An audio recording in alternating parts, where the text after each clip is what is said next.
Hello everyone, we continue chapter 2, the second part now. The setting sun glowed through the windows with a warm, rich red, and we decided to move outside in the hope that it might raise our spirits. It's cold. Despite the sun, it seemed that spring was still far away. I wasn't too fond of Itou, but it was Sanan and his condition that truly worried me. I really wish his arm would just heal. That arm, or perhaps more accurately the lack of it, had been the source of his change in personality. Still, as nice as it would be for Sanan's arm to simply start working again, that seemed like the stuff of a child's fable, not real life. That was when I remembered. "If push comes to shove," said Okita, "he'll have to take it. I don't think Sanan's just going to give up." "Don't jinx him, Soji," said Nagakura. "It's gonna look bad if officers start joining the corps." The Shinsengumi had some sort of something. I didn't know what it did exactly, or even what sort of thing it was, but from the way they all talked about it, there were some manner of very unpleasant side effects. No, wait, I do remember something. Yes, from what I heard, it seemed that it has the capacity to heal wounds and had something to do with the core.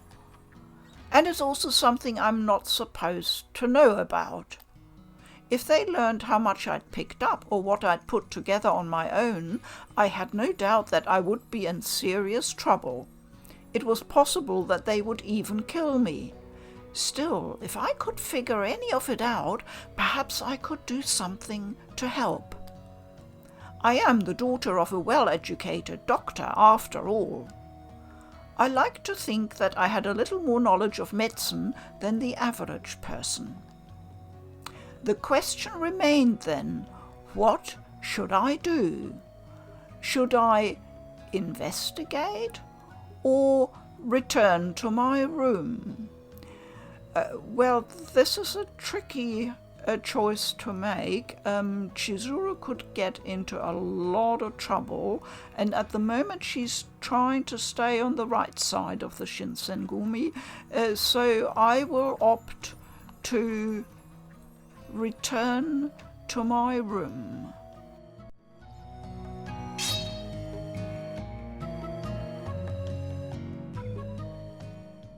Perhaps it would be best to just return to my room. I didn't want to get in trouble for wandering around, and I didn't want to find myself in anyone's way. I'll just stay here. It was rather dull, certainly, but better a dull evening than the alternative.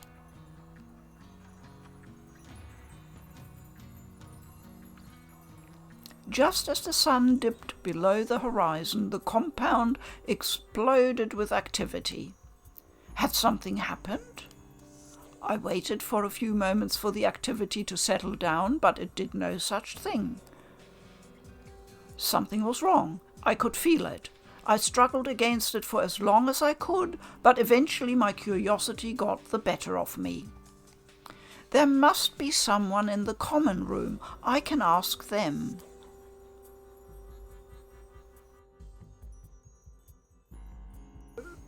"To think that Sanan would have done this to himself," said Kondo.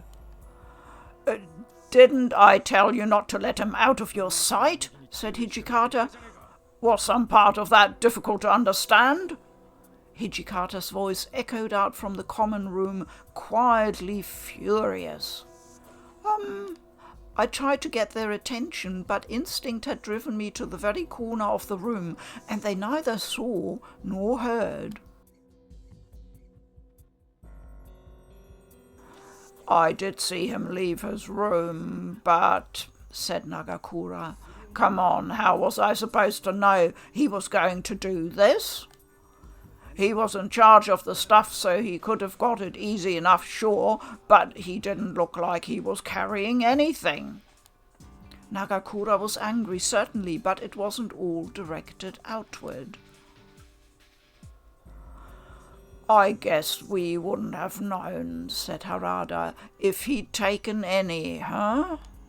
I mean, I suppose there's a chance that the treatment would heal his arm, but it didn't work, did it? Everybody who took it went crazy." At last I began to understand. Sanan had taken some of whatever treatment it was the Shinsengumi were so desperate to keep secret. "I believe Colonel Sanan had been working on improving it," said Saito. "He hoped to repair his arm before it had deteriorated too far. Perhaps he felt he was finished, or at least close enough." He gave a small shrug. "Whatever the case, when he realized that he had failed, he ignored Soji's counsel and attempted suicide." "Suicide?" The words were past my lips before I'd even thought them. As one, all eyes in the room turned toward me. "Just what the hell are you doing here?" said Hijikata. It was an accusation, not a question. The longer his cold gaze kept me pinned, the tighter my throat became, until I could barely breathe, let alone speak. The strange combination of anxiety, suspicion, and animosity that I had felt before, on the night I'd first come to the headquarters of the Shinsengumi. Now, as then, I understood the meaning of that gaze. They were deciding whether or not to kill me. "Toshi," said Kondo, "I think it's time you told her what's going on. She's Kodo's daughter, after all. She has a right to know." I felt my eyes go wide at the mention of my father's name. Hijikata's gaze slid to Kondo, and he looked as if he'd eaten something unpleasant. After a moment, however, he gave a long, exasperated sigh and turned back to me. "The Shinsengumi doesn't need you," said Hijikata. What?" "There's a chance you'll help us find Kodo," said Hijikata, "but even without your help, we'll find him eventually. A minor setback, at worst." Although it wasn't their primary duty, the Shinsengumi had the watch for when a manhunt was necessary. The Watch is an organization that monitors internal Shinsengumi affairs and conducts external covert reconnaissance, reporting directly to Commander Hijikata. Someone who knew the target, such as myself, would make their job easier, but that was all. I was no more than a means to an end, and one of questionable value at that. He was right. They didn't need me. "You do anything weird, we'll kill you. I'm about to tell you what's going on here, but keep in mind that your life is in our hands." I swallowed. "Then you aren't going to kill me?" Hijikata narrowed his eyes. "We aren't going to kill you yet, but don't think that means you're in the clear." Oh, it was a sort of acceptance. I was glad, I suppose, that I wasn't going to be killed, but I was still far from happy. I'd been with the Shinsengumi for nearly a year, and my position with them hadn't changed. It shouldn't have surprised me, but for some reason that truth cut deep. "We never told you," said Kondo, "but Kodo was here because he was developing a treatment." "You mean..." I chose my words carefully. The one that Sanan took? When Kondo nodded, it was as if there was a great weight resting on him. It was first brought to us by one of the shogun's men, said Kondo. He explained that the concoction was said to have come originally from the west. Apparently the shogunate had ties to countries across the ocean. It was a foreign drug of sorts, said Saito, that would tremendously augment a man's strength and ability to heal. Moreover, he continued, it had the capability to increase a man's strength tenfold, though the increased strength would make him slower. It also granted incredible healing powers, but piercing the heart or brain would still kill. But all of this came at a cost, said Saito, the mind of any man who drank the concoction. It made sense now that I thought about it. That must have been what they meant by bloodlust. It was Kodo who experimented on the warriors of the Shinsengumi in an attempt to improve the drug, said Saito. By diluting it, he was able to reduce the madness it brought to a more manageable level. My father was experimenting on people? I'd suspected that my father had been involved in whatever the Shinsengumi had been hiding from me, but to discover that he had been experimenting on people, making them go mad. It was almost too much to bear. Then, that night in the alley, Harada nodded. We keep the guys who've taken it in the Maekawa house. And the Maekawa are a samurai family who owned the estate adjacent to the Yagi family and allowed the Shinsengumi to house troops on their estate. So long as they don't get any blood, said Harada, they stay pretty calm. If they were powerful but lacked any skill or technique, then it was a simple thing for the captains to deal with those who got out of line. The shogun's man told us we were supposed to keep all this under wraps, said Harada. In the Yagi house, we lived side by side with the Yagi family, which meant the rank-and-file soldiers weren't allowed to live there as well. The Maekawa family, by contrast, had fled their house as soon as the Shinsengumi had arrived, making it the perfect place to conceal the soldiers who'd gone mad. All right, we've told her enough, said Hijikata. We need to think about Sanan. His words made it clear that my education was at an end. He managed to refine it after Kodo left, so there's a chance he won't lose it. Well, yeah, said Nagakura, but, I mean, look at him, he's practically dead. That's right, hadn't Sanan tried to kill himself? Well, said Hijikata, if that crap actually does what it's supposed to, then that cut isn't going to kill him. Hijikata's voice was low, almost a growl. Even from across the room, I felt like I could hear his teeth grinding. Kondo, said Hijikata, can you keep an eye on him? Tonight's gonna tell if he lives or dies, or goes crazy.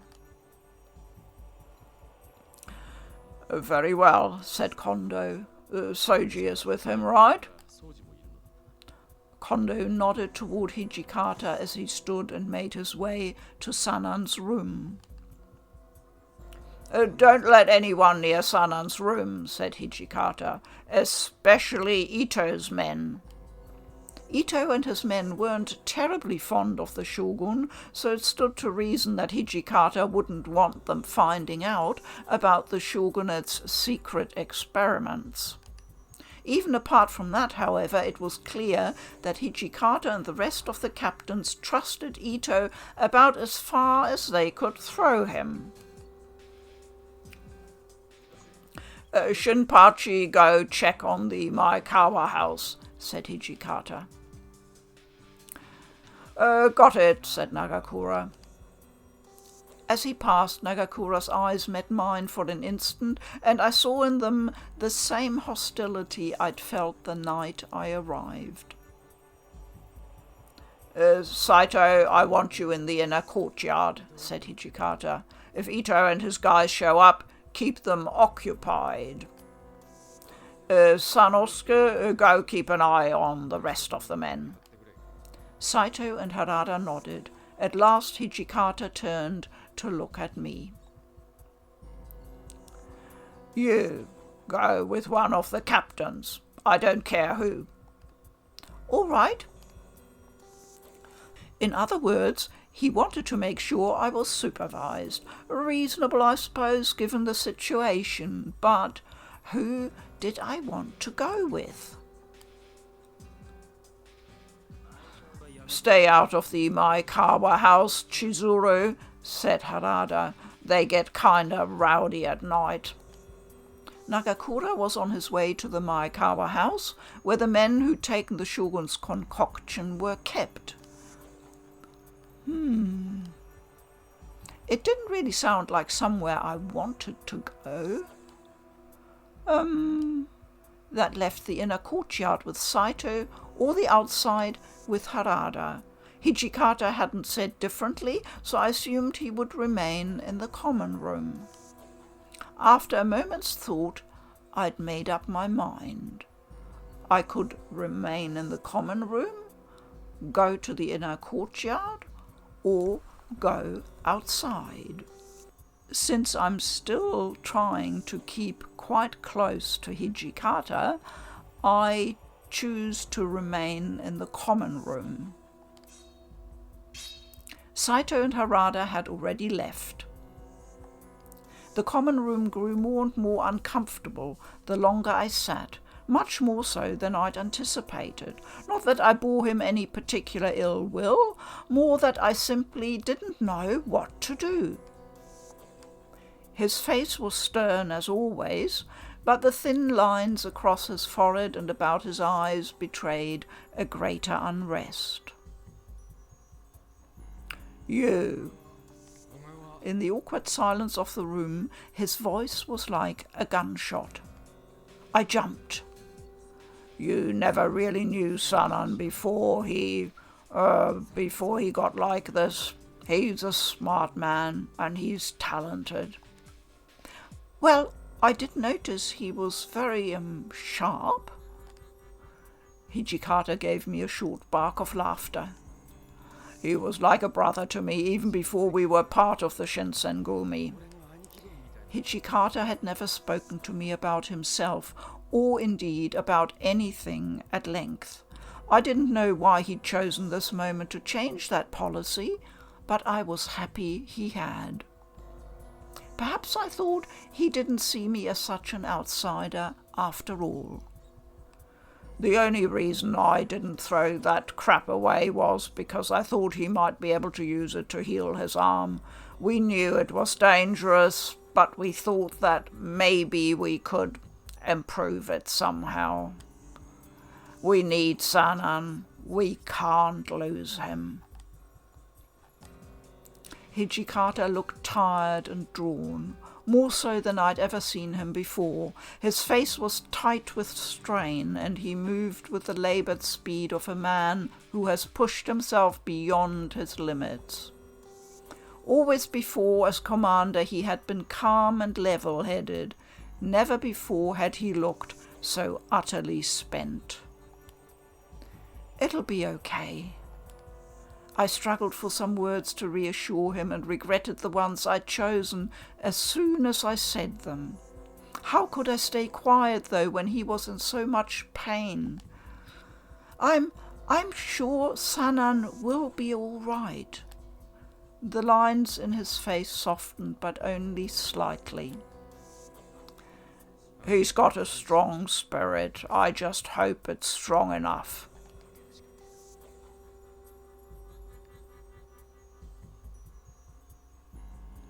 At long last, morning came. One by one the captains returned to the common room, tired and bleary-eyed from their long night.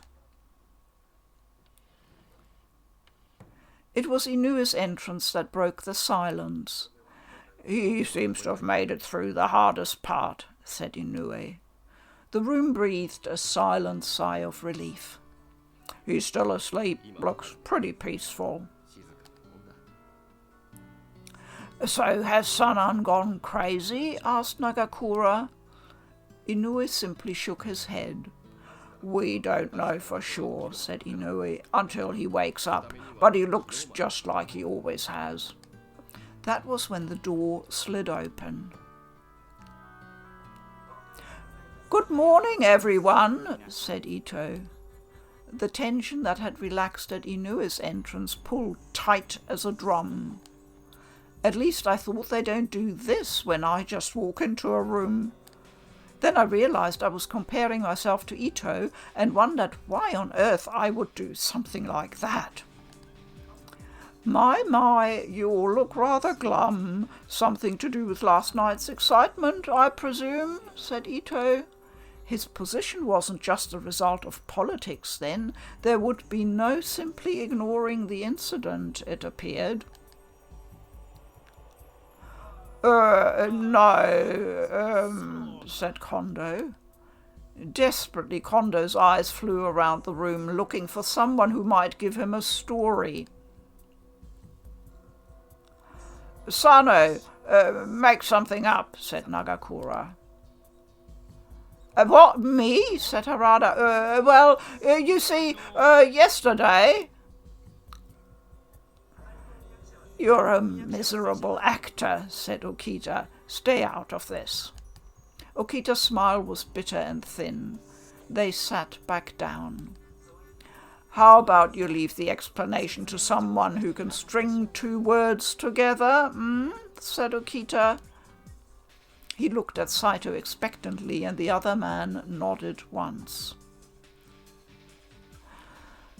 "As you suspect, Deputy Commander Itou," said Saito, "there was an incident yesterday here at our headquarters. Furthermore," he continued, "the situation was grim." Saito then proceeded to outline as much of the truth as he could, his eyes never wavering from Itou's face. "We did not wish to trouble you with such matters just yet, Deputy Commander," finished Saito. By way of apology, he made a short bow. "If you wish, I would be happy to provide you with a more detailed report this afternoon," said Saito. "Oh my," said Itou. Itou's eyes narrowed, and he looked slowly around the hall, a mischievous smile playing about his lips. "Very well, I comprehend your situation. I shall look forward to receiving the details this evening." With another strange smile, Itou stood, nodded slightly, and left the room. "Feels like he let it slide this time," said Okita. "Maybe he just liked how Saito handled it." "What?" Yes, Saito had been respectful and, at least on the surface, forthcoming, both of which had likely pleased Itou, but what had he meant about letting it slide? "We shouldn't have let him see all of us together," said Hijikata. I looked at him confused. "The only man missing was Sanan. It won't take Itou long to realize something's happened to him," said Hijikata. Oh. Then Itou had likely guessed at what had taken place, but decided not to press the issue. I was beginning to see what Kondo saw in him. There was certainly no doubt that he was clever and observant. Ah. I had looked up just in time to see Sanan shuffle through the door. His face was pale, but apart from that he looked much like he always had. "Sanan," said Inoue, "are you sure you should be up and about?" Sanan's only response was a small, sad smile. "I'm only a little tired," said Sanan. "A side effect of my new condition, I suppose. Those who've taken the draft often find that working during the daylight hours is especially taxing." In other words, it was working. Sanan was already transformed. "I am no longer a human being," said Sanan. He smiled.